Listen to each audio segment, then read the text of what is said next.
I wish you were a boy. It's too bad you're not a boy. Our neighbors used to say since I was 4 or 5 years old.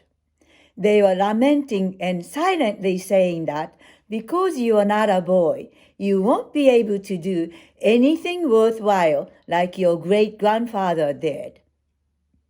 In the early 1900s, my great-grandfather built infrastructures such as paved roads, bridges, and schools in a suburb of Tokyo. A huge stone monument was dedicated to him for his extraordinary contribution to people in the region. On the way to and from school, I passed by this monument every day. Around those days, I had recurring dreams that I was carrying a pile of futon mattresses on my arms and walking around aimlessly. Even though my neighbors said in negative ways, their wishes were there as a heavy burden on a girl child in a male-dominated society.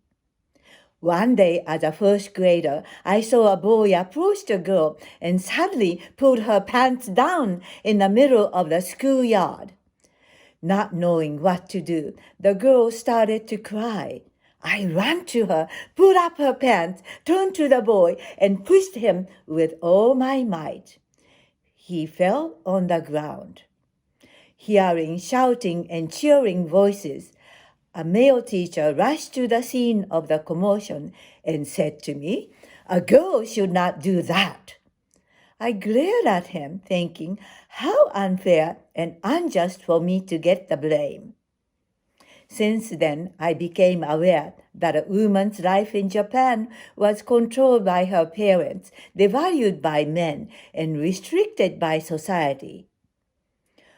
When I was 14 years old, a newspaper article suddenly popped into my eyes. It was about a young woman from a farming community found dead, clutching a pair of red high-heeled shoes. Being a farm girl, her future would be to get married to a farmer, living all of her life doing farming work and taking care of her husband, his parents, his siblings, his extended family members, as well as her own children, like a slave. She could have lost hope of ever working in a city, fashionably dressed and wearing high-heeled shoes. To me, the red shoes symbolized her passion, aspiration, and visions from her soul. I still wear red shoes in her honor. When I overheard my parents talking about marrying me off by arranged marriage, a shudder went through my body, and I said to myself, I've got to get out of Japan to live my life to the fullest of my ability. If I stayed in Japan, I would not have a chance to live fully according to my true nature. I started to work at a bookstore to save money for the passage to the USA, the land of opportunities. Determined to do this, so nobody must know and stop me. Although the decision was made to leave for the US, but questions remained. How can I go? Where should I go? Several years later, I went to the American Embassy's library and chose about 10 editors of small local newspapers. With an English dictionary, it took me several days to compose letters to the editors. Dear editor, I'm a student in Japan, wishing to study English in America. I'm looking for a host family to take me into their home. Please put this letter in your newspaper. Sincerely yours. A few months later, one elderly couple volunteered to be my host family. This opportunity to come to America would have never happened if I didn't question what my heart and soul wanted and acted on that truth. Since the decision to leave Japan, it took 6 years to save enough money to buy tickets for a cargo ship and Greyhound bus, because the yen and dollar exchange rate was more than 3.5 times greater in those days. At last, in the summer of 1965, I was on the deck of a cargo ship, waving goodbye to my family and friends. Only $200 in my pocket, but my dreams were as vast as the blue sky.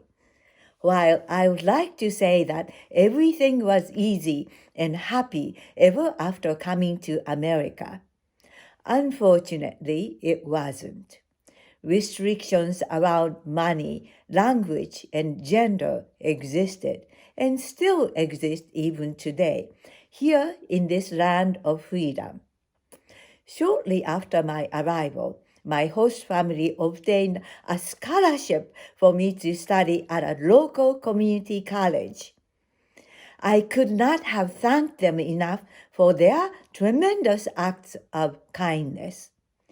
From 75 cents lunch money the host family gave me on school days, I saved 70 cents by eating a 5-cent bag of peanuts for lunch. At the end of that school year, the original $200 was increased to $300 that allowed me to become independent from my host family. Working at a factory by day and a restaurant by night, I put myself through the University of Illinois, where I met my future husband. Fast forwarding 40 years for our marriage, overcoming multiple failed infertility treatments, several career engagements, and working my way up the education system. Now that I look back those 40 years, although some of those experiences are very painful, but every step of the way, I was being prepared to be empathetic. At the age of 60, finally, I earned a PhD in psychology and obtained a license to practice psychotherapy. At last, I found something I enjoy very much, and gender did not matter. All because I questioned my truth about what was possible and received support from other people. It's rewarding to heal people's heart by guiding them to pave their life courses, to build the bridges in their relationships, and to remove their emotional blockages. All this work required empathy. Through this work, finally, I can give back the support that I received and contribute to improve people's lives. Then my great-grandfather and I have been doing the same things. Only the differences were external work for him and internal work for me. Now I can stand in front of stone monument and feel mission accomplished. All because I questioned my truth about what was possible. Furthermore, what I admire most about my great-grandfather is that he chose love before fortune, achievements, or fame. When he was asked to come to America as one of Japanese governmental delegates, he turned it down because he did not want to leave his sick and bedridden wife for some months of the trip that would have taken in those days. So let me ask, have you questioned your truth? I suggest you ask the truth about what's possible for you to live the life with real purpose, meaning, and love. Be sure to include love, because without love, your life does not give you the true sense of meaning, purpose, and fulfillment. Thank you.